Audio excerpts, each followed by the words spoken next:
Hello and welcome. This is FIDE Master and FIDE Trainer Vedant Goswami. Today we are going to see a game by the second world champion, Emanuel Lasker. Now, Lasker was a world champion for 27 long years, the longest reign ever by any chess player at the throne. So, amazing chess player. He was the world champion from 1894 to 1921, an amazingly long period, which testifies to his amazing strength on the chessboard. So we'll see this game will stop at the interesting moments of the game to see the critical moments and also the thinking of Lasker behind the decisions. So game starts with e4, e5. Now this game was played in 1889 and black is Paul Lipke.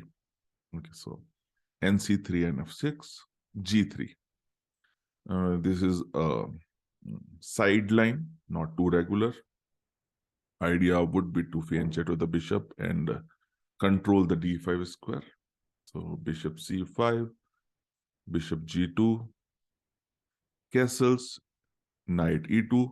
Logical to develop the knight on e2 because here it will develop the natural range of the bishop on g2. Black plays d6, castles, nc6 and d3.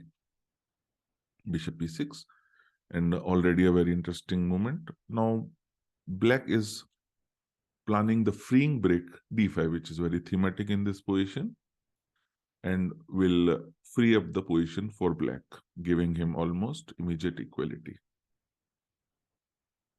Lasker stops that physically with knight d5, and now d5 is not possible, even at the cost of having doubled pawns.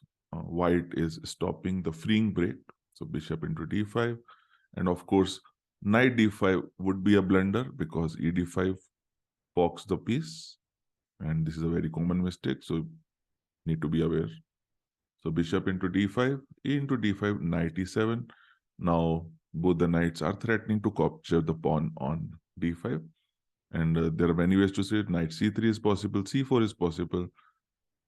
Bishop g5 was played by Lasker, active move, a move which develops a piece. So always we should try to solve the challenges by bringing more pieces into the game and not by moving the same pieces or pawn again. A very basic and important thinking tool. So knight goes to d7, and Lasker breaks in the center with d4. E into d4, knight into d4. So d4, a good move. White undoubles the pawn on the d file and has a powerful knight on the central d4 square. Black plays h6 and bishop e3. Now, a lot of time I see why players, simply capturing for no reason at all. But here, White is a very experienced player, a grandmaster, a world champion, and he knows the value of keeping his good pieces on the board. So bishop e3, knight e5, an interesting move, threatening knight c4, which will be an intent, attacking the bishop on e3. White plays queen e2, developing up the queen, connecting the rooks, and also stopping the knight c4. Queen goes to d7, and now the threat is ng4, and white plays h3. It is also very interesting to notice that how white is also taking steps to stop the opponent from getting direct counterplay or good chances, and he's playing these prophylactic moves. So while he's continuing his own development, he's also stopping opponents' opportunities. Rook a to e8, rook a to e1. White has completed development. Black plays a waiting move a6. And only after completing all the development, white goes for f4, the first step to gain some space, pushing back the knight on e5. Knight goes to g6, and a very important move, queen f2.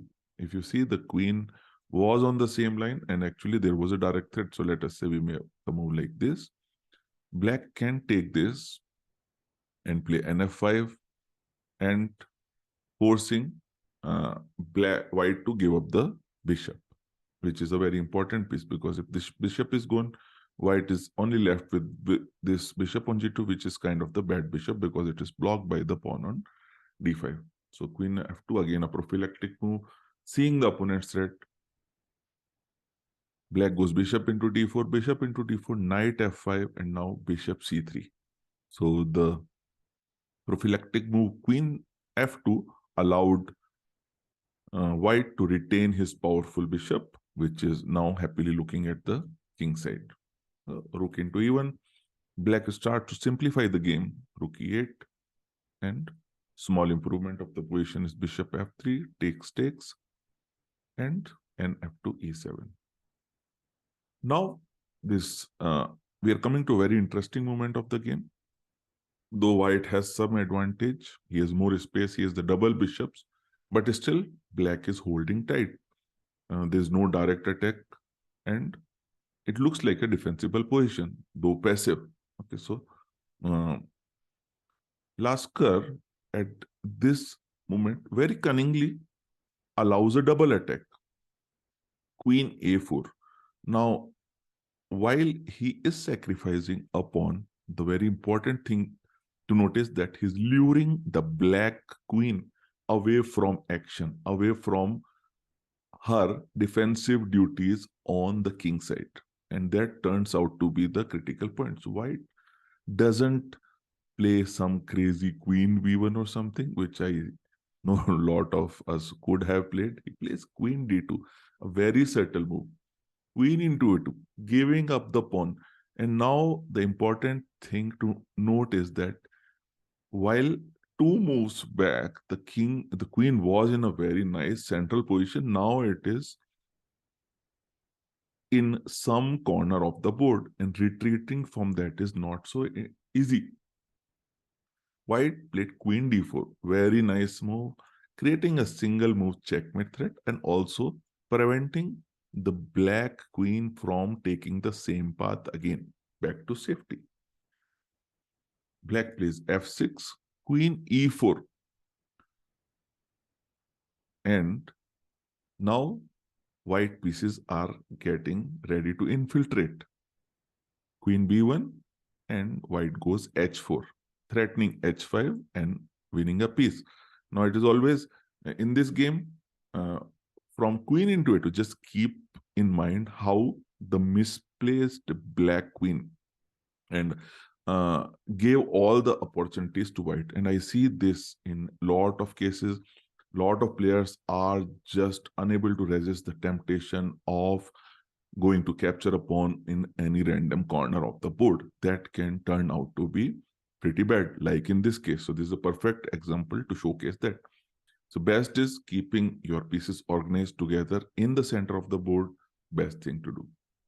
King f8, and white continues the build-up with bishop h5. Now is simply threatening the capture of a piece, and if the king comes here, I can pin, and I can attack the pinned piece on g6 and win the game immediately. Black plays the only move f5, and if you notice, every time a pawn moves, it further gives white new opportunities. So queen d4.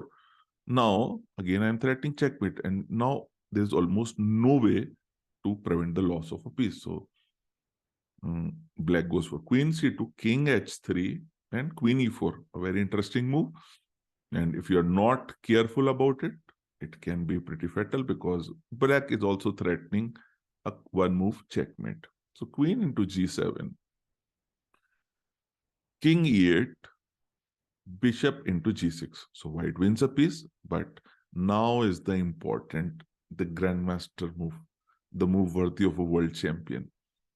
Bishop into f5 simply gives the piece back to simplify into a clear winning ending. Not so easy. A very difficult decision to make, but I'm sure not so difficult for Lasker, who was such a strong player. Queen into f5 and queen g4. Now, the exchange of the queens is inevitable, and the whole point of the white's concept is these pawns are faster. And in the ending, the bishop will prove mightier than the knight in helping the white pawns promote. So queen into g4, king takes, knight into d5, and if any moment you are not too careful, so let us say king f5, knight takes c3, and this pawn runs. So every moment you have to be careful, no matter how good the position is. Bishop d2, very important move. Knight f6, king f5, and king e7. Now, lot of people I know, and even me, I think, can go for this move. We are just capturing the pawn. But in a ending like this, in a pawn race, the only thing that counts is the speed of the pawns. Who gets to create the threat first? Whose pawns are going to queen first? So Laskar plays g4, the accurate move, d5, g5. And now we are ready to make a passer, f into g5. So if you must know that the knight is the least effective piece when fighting against passed pawns on the corner of the board. So that makes further sense for white to create the passed pawns further away on the corner of the board.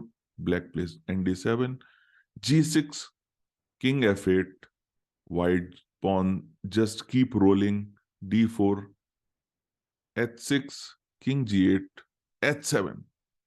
And now king e6, threatening king f7 and then pawn promotion. Black goes for nf8 and resigns after king f7 because there's no way to continue.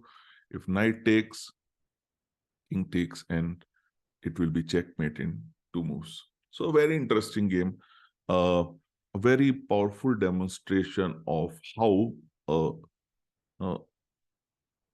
queen was sidelined by being lured by a pawn sacrifice, and that gave all the opportunities to the white pieces to create attacks and further weaknesses. So amazing middle game demonstration by Laskar, and a really brilliant simplification at the end to convert into a winning endgame. So I hope you enjoyed the game. It's a very instructive game. Maybe look at it once or twice, and I'm sure you'll be able to understand the concept and use this concept in one of your games. Thank you so much for watching. I'll see you in the next one, and do consider subscribing to be updated of the upcoming lessons. Thank you so much. Take care.